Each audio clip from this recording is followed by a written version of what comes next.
I'm Jake. I'm 39, a single dad of two, and until recently, I thought I was the kind of guy who didn't need recognition to do the right thing. I believed in family, in showing up, in being reliable, even when no one clapped for it. I quietly helped when people needed help, never expecting a thank you card or a parade. I thought that if I kept being the dependable one, eventually, it would be noticed, or maybe just respected. I was wrong. The story I'm about to tell started years ago, but the real unraveling, the part that made me realize just how entitled and selfish my own family could be, happened last month at my birthday dinner. Before that night, I had already spent years brushing off snide comments, biting my tongue during family events, and covering more emergencies than I could count. But that night flipped something in me. And once it flipped, I couldn't flip it back. My older brother, Greg, is 43 and has always had this self-appointed title of family man. He's the kind of guy who wants praise for basic decency. Helped dad change a tire once. He'll bring it up every holiday. Babysat someone's kid for an hour. He'll want an engraved trophy. Meanwhile, I was just there. Always there. I picked up the phone when my sister needed someone to drive her drunk ex home at midnight. I canceled dates to stay with my niece when Greg's wife had a hospital emergency. I paid for repairs on my parents' roof when no one else stepped up. And I didn't say a word. That was the problem. I didn't say a word. I think that silence made me invisible to them. And when people don't see you, they don't think twice before stepping all over you. Now, Greg has 3 kids. I have 2. We live in the same town, just about 10 minutes apart. My ex moved across the state years ago and barely sees our sons. So I've been raising them full-time, juggling work, school drop-offs, soccer practices, and keeping a roof over our heads. Greg and his wife, meanwhile, hit some rough patches. They fell behind on their mortgage multiple times. Their car got repoed once. His wife lost her job, and he picked up side gigs that never seemed to last more than a few months. Each time, there was a new excuse. The job market's rough, or it's just temporary. And each time, I helped. I didn't wave it in anyone's face. I didn't sit him down and say, "Here's the receipt for the time I bailed you out again." I just helped. Quietly. I covered the difference on their mortgage when the bank sent final notices. I paid to get their minivan back when they had no way to get their kids to school. I sent anonymous money orders when their lights got shut off. And when his car finally broke down for good, I offered to drive his kids along with mine every morning and afternoon. Same school anyway. I added their names to the pickup list, rearranged my schedule, and just made it work. For almost 2 years, I was the school chauffeur. 5 days a week. Rain or shine. I never made it a big deal. Greg always said thanks in passing, and that was enough for me. Or at least I thought it was. The first real hint that something was off came last Christmas. Greg pulled me aside after dinner, right when everyone was starting to open gifts. He patted me on the back like he was about to give a heart-to-heart, and said, "Hey, I noticed you didn't bring anything for my kids this year." His tone was joking on the surface, but his eyes weren't. I blinked, a little stunned, and said, "I thought the Nintendo bundle I gave you guys last month was their present." Which it was. It had cost me almost $500. I had installed it myself. Greg just kind of smirked and said, "Oh, right. I guess I thought that was more of a family thing." A family thing. I didn't even know what that meant. But I laughed it off. I had to, with everyone around. I told myself he was tired, stressed, that he didn't mean it the way it sounded. But after that, things started to feel different. I started noticing how often my help got twisted into something transactional. Like it was expected, not appreciated. My mom, who usually played referee, started making passive comments about how lucky I was to be single and not have to support a whole family like Greg. My sister said once that Greg sacrificed so much and deserved more support. I wanted to scream. Hadn't I been supporting them all? Then came my birthday. My younger son had wanted to throw me a little dinner. Just a few family members, at this Italian place I loved downtown. He even asked the staff ahead of time if we could use their projector for a slideshow of pictures he'd made. Just something sweet. That kid is 10 and has more emotional intelligence than most adults I know. So we booked the back room. I invited my parents, Greg and his wife, my sister, a couple cousins. Nothing fancy, just a family meal. Or so I thought. The night started off fine. The slideshow made me tear up, and my son was beaming when everyone clapped. We ordered food, made small talk. Greg seemed unusually quiet, though, until dessert. That's when it happened. The waitress had just set down the cake, chocolate with caramel drizzle, and everyone was mid-laughter when Greg stood up. He held a manila folder in one hand like he was about to read out a toast. I thought he was going to embarrass me with some childhood story. I even smiled. He cleared his throat and said, "Jake, happy birthday. I know you like things neat and organized, so I put this together for you." He slid the folder across the table toward me. I opened it. Inside were printed invoices. Dozens of them, dated and itemized. Rides to school, $10 per day x 146 days. Late pickup fees, missed work hours, all neatly tallied. Total due, $14,600. I looked up, thinking it had to be a joke. Greg chuckled. "Figured I'd do the math since you love spreadsheets. That's just for last year. I didn't even count the early mornings." Someone snorted. Then my sister burst out laughing. "Oh my God, are you serious?" she said, nudging Greg's arm. He shrugged. "Hey, gas isn't free. Neither is time." The whole table was laughing. Except me. I didn't laugh. I looked down at the folder again, then back up at Greg, who was already raising his wine glass like he'd just delivered the punchline of the year. But I wasn't amused. Because what they didn't know, what none of them had known until that very moment, was that I had my own receipts. Years worth. And I'd finally had enough of pretending I didn't. I reached into my jacket pocket. My fingers brushed against the flash drive I'd been carrying around for weeks, tucked in the inside pocket of my jacket. It was supposed to be for something else entirely, a quiet conversation I'd planned to have with my mom. A last-ditch effort to help her see what had been happening all these years. But as I stared at Greg, still grinning smugly with his wine glass raised like he was the king of comedy, something shifted in me. I could feel it. Not anger, not yet. It was colder than that. It was the kind of clarity that comes right before the storm. I didn't say anything. Not yet. I tucked the flash drive back into my pocket slowly, closed the folder, and placed it neatly back on the table. "Thanks," I said softly, looking him dead in the eyes. "That's very thorough." He blinked. "I figured you'd appreciate the details." "Oh, I do," I replied, voice steady. "I really do." The table laughed again, thinking I was playing along. My mom was wiping tears from her eyes, saying, "Jake, don't be so serious. You know Greg's just teasing. You always take things so personally." I nodded. "Sure, just a joke." "Got it." But inside, something cracked. Not shattered, cracked. Like a hairline fracture that had been forming over years of being the backup plan, the emotional punching bag, the invisible support beam, holding up a collapsing structure no one ever thanked. After dinner, I drove home in silence. My sons were already with my neighbor. I'd arranged for them to stay the night, since it was supposed to be my relaxing birthday evening. That didn't happen. I poured a glass of whiskey, sat down at my computer, and opened the folder Greg had given me again. I scanned through every line item, every invented charge.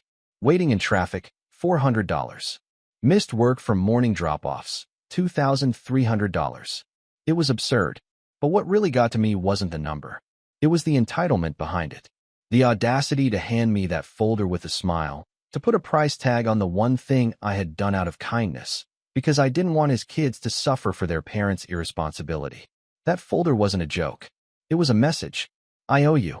That's how he saw it. That I owed him. That was the night I realized I didn't have a family. Not really. I had dependents with shared DNA who saw me as a utility, not a brother or a son. Just a guy with a wallet and a car and no one to hold him back from bailing them out. The next day, I didn't answer calls. I needed space. I needed to think. But the universe wasn't done piling it on. 3 days later, my mom called. She left a voicemail I listened to twice because I couldn't believe what I was hearing. "Hi, honey. I just wanted to talk to you about your brother. He's feeling kind of hurt that you didn't laugh with the rest of us the other night. You know how he jokes around. He was just trying to lighten the mood. Anyway, he mentioned you haven't paid him yet for all the school runs, and I think you really should, Jake. He's been under a lot of pressure lately and could use a little help." She paused, then added, "I mean, you make more than him, right? It's only fair. Only fair." That phrase echoed in my head like a gunshot. I didn't call her back. Instead, I opened the folder I'd started compiling on my flash drive months ago. I had started it the night I found out Greg's house was about to be auctioned off, and I quietly paid off the $9,700 in back mortgage just to keep his family from becoming homeless. At the time, I'd kept the receipts. Not for leverage. I'm not that kind of person. But just in case. In case someday I needed to explain to someone why I was always too tight on money despite working full-time and living modestly. In case I needed to remind myself that I wasn't crazy, that I was doing more than my fair share. The file had grown over time. $600 for new tires for Greg's car. $3,200 for their HVAC repair. $850 in emergency dental for one of his kids. I'd paid directly to the office. Add to that the $190 here, for $125 there, food, school supplies, utility bills covered anonymously. The grand total was sitting just over $190,000. It was surreal. I read through the list with fresh eyes, each entry no longer just a number, but a little act of self-erasure. A decision I made to prioritize their comfort over mine, over my son's, over my sanity. And they laughed. That's what they did when it was time to celebrate my birthday.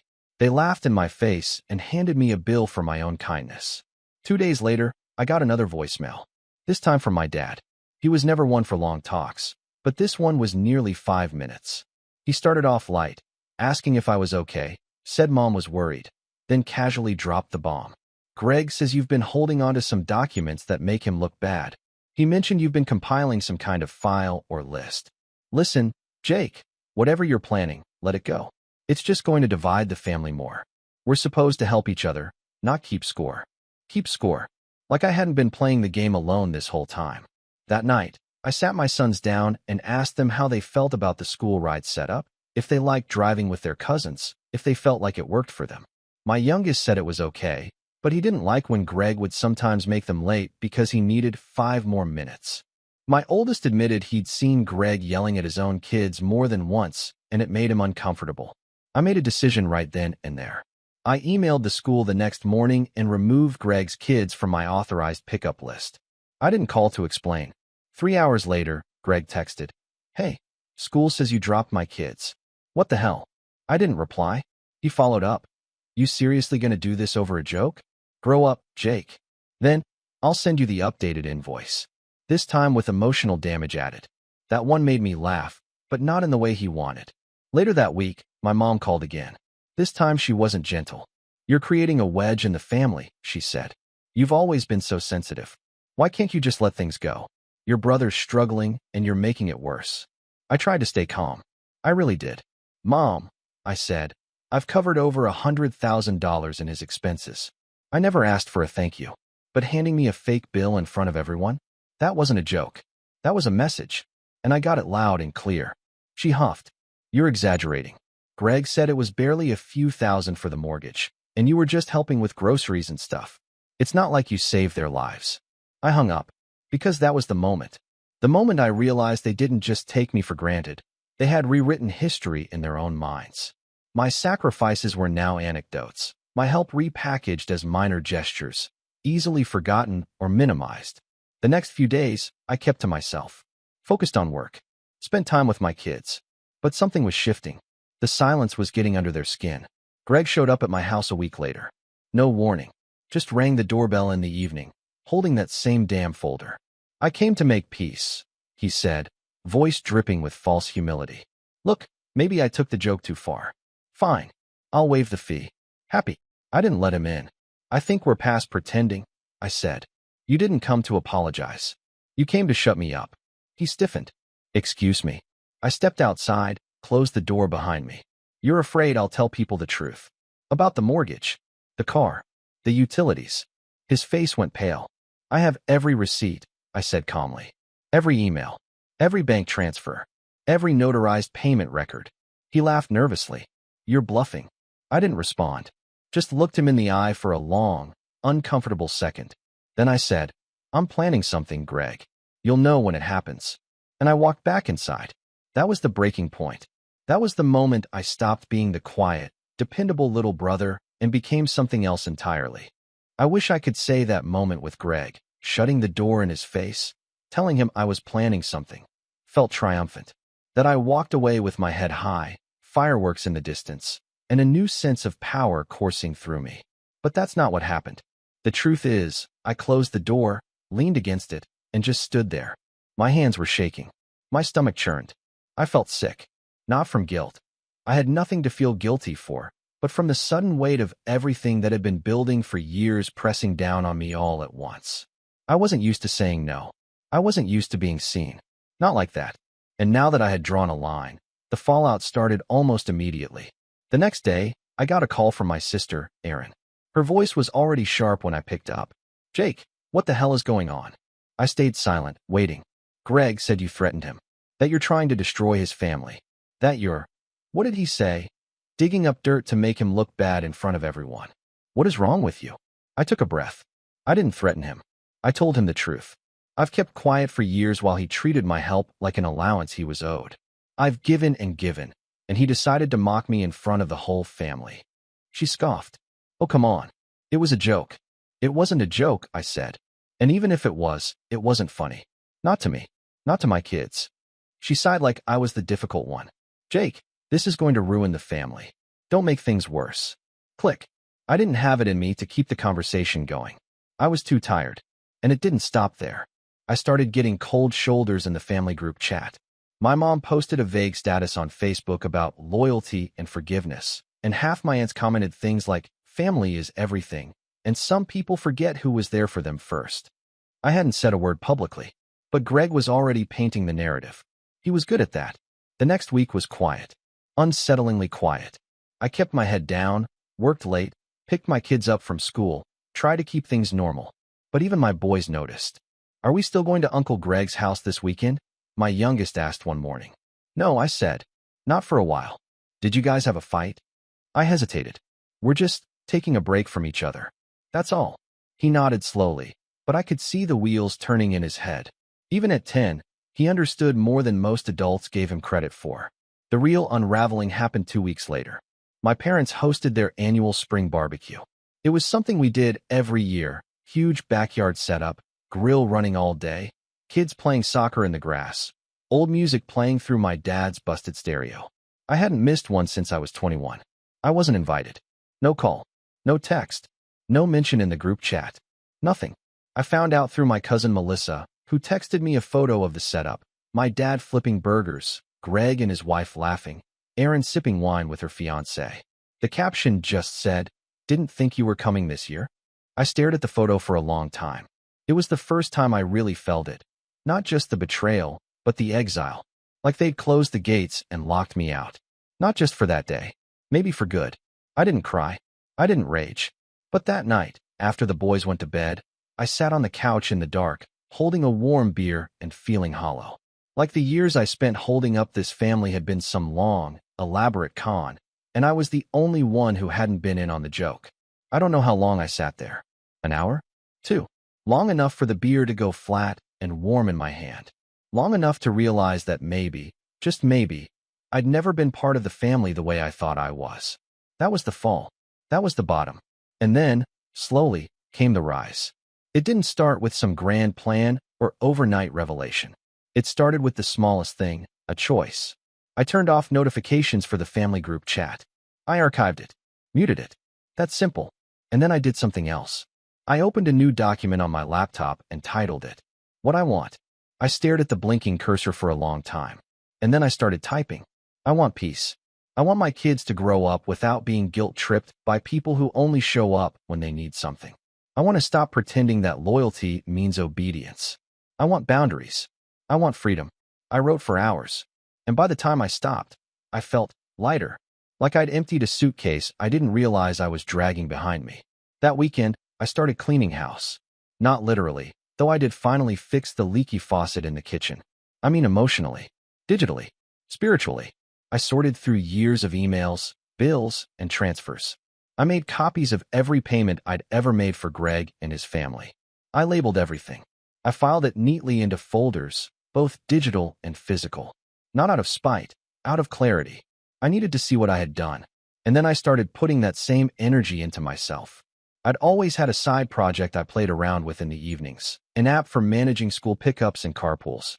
It started as a joke with my sons, something to organize our weekly chaos. But the more I worked on it, the more useful it became. I started refining it, coding features, building a clean interface. And now, with the silence from my family ringing loud and clear, I had the time and motivation to take it seriously. I pulled late nights, built out the back end, taught myself new development tools. I created a beta version. I started reaching out to local parent groups, asking for feedback. I launched a small test group. The response was better than I expected. A few weeks in, a mom from the PDA asked if she could share it with her network. A month later, I got my first licensing offer from a district rep. I wasn't aiming to get rich. I just wanted to build something that worked, something that mattered. But the money started coming anyway. Steady, clean, earned. And for the first time in years, I felt a strange, almost foreign feeling, pride. Not the kind you fake at family dinners while someone else gets the credit. Real pride. Quiet. Rooted. My boys noticed the difference too. "You're smiling more," my oldest said one night, out of nowhere. "Yeah." I asked. "Yeah, I like it." He didn't know what that meant to me. How those words hit harder than any praise I'd gotten in the last decade. We started doing more together, weekend trips, game nights, just sitting around and talking. Without the constant weight of family guilt hanging over me, I had room to breathe, to be present, to actually enjoy my own life. I even joined a local dads group, something I never thought I'd do. We met once a month for coffee and talked about parenting, work, boundaries. It felt weird at first, opening up to strangers, but it helped, more than I expected. One night, during a meeting, I shared a little of what had happened with my family. Not the full saga, just the basics. One of the guys, a retired lawyer named Steve, leaned forward and said, "You kept records?" I nodded. He smiled. "Good. Keep them. You never know when you'll need to remind people what reality looks like." I did. And I waited. Because while I was rebuilding myself, something else was crumbling in the background. Greg's life. I started hearing whispers through mutual friends. His wife had quit her job again. Their mortgage was past due. The car that I'd once helped retrieve had been repossessed again. The school sent out a notice about tardiness, and his name was mentioned in the PDA newsletter, not kindly. The difference this time? I wasn't there to catch the fall. And they noticed. Because when the safety net disappears, people start to panic. Especially people who think they're entitled to it. The final straw? It came in the form of a text message from Greg, after weeks of silence. "No hello. No how are you. Just, you really gonna let your own niece and nephew get kicked out of their house?"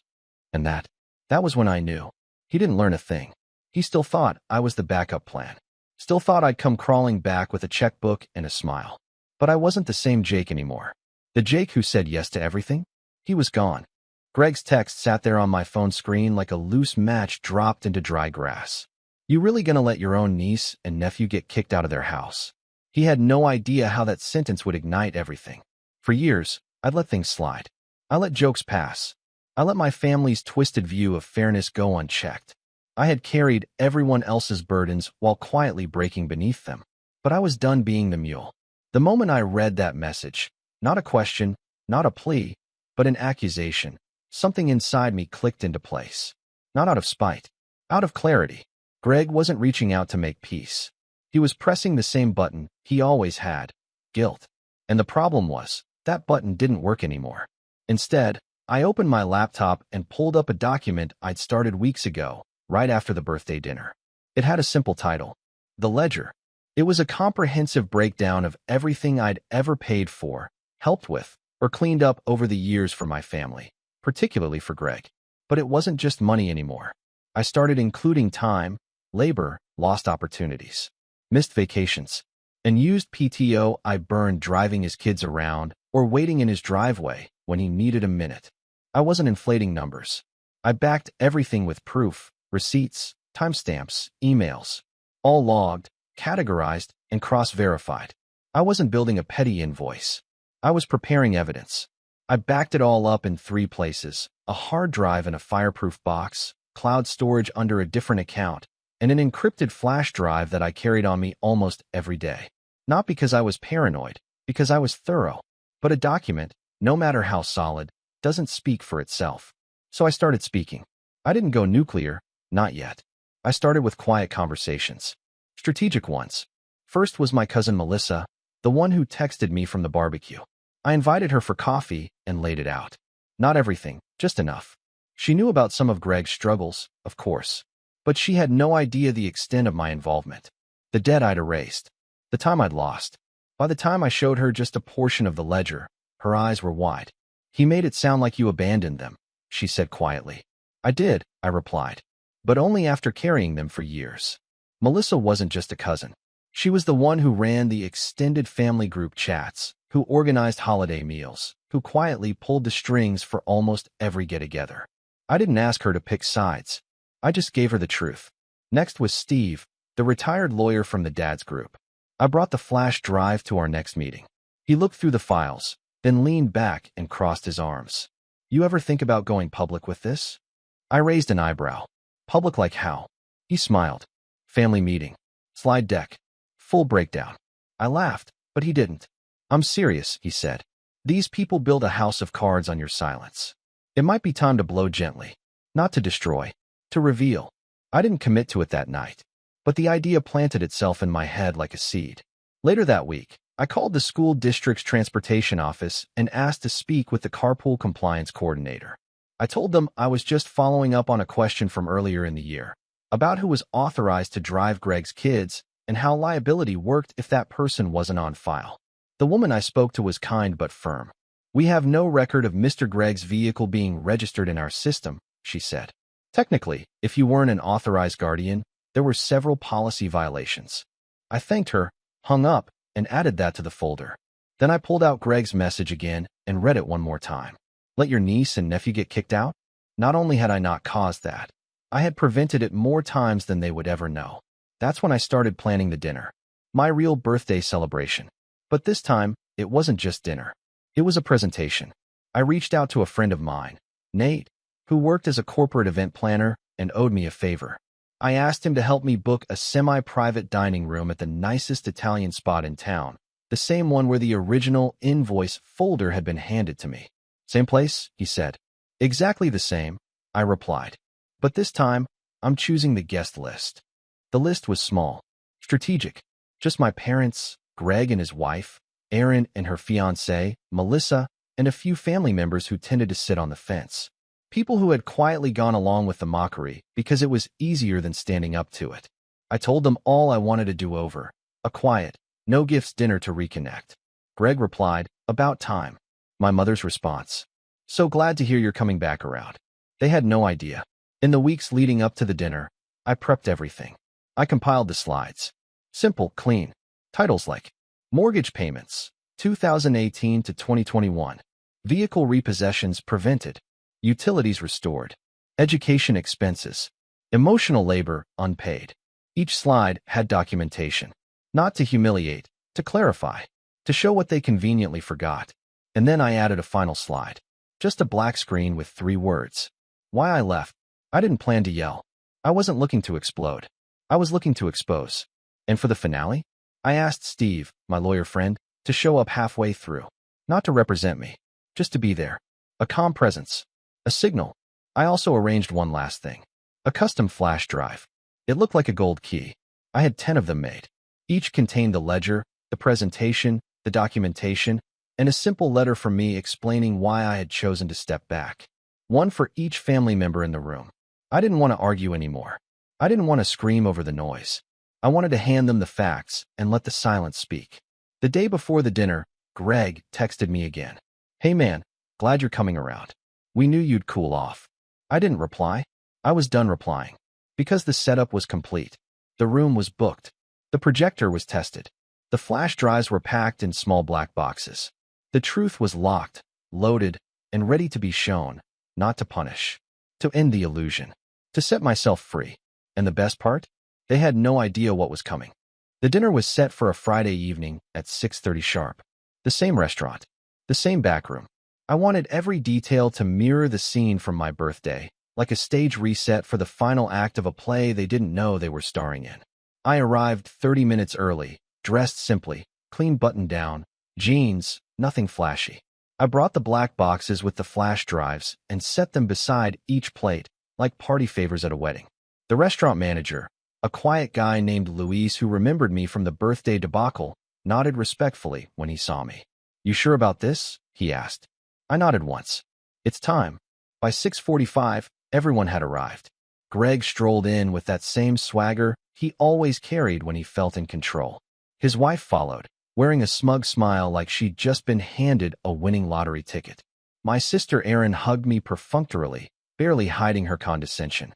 My parents were warm, but cautious. Everyone assumed I was here to apologize, to make peace. They didn't notice the projector already plugged in and ready behind the curtain.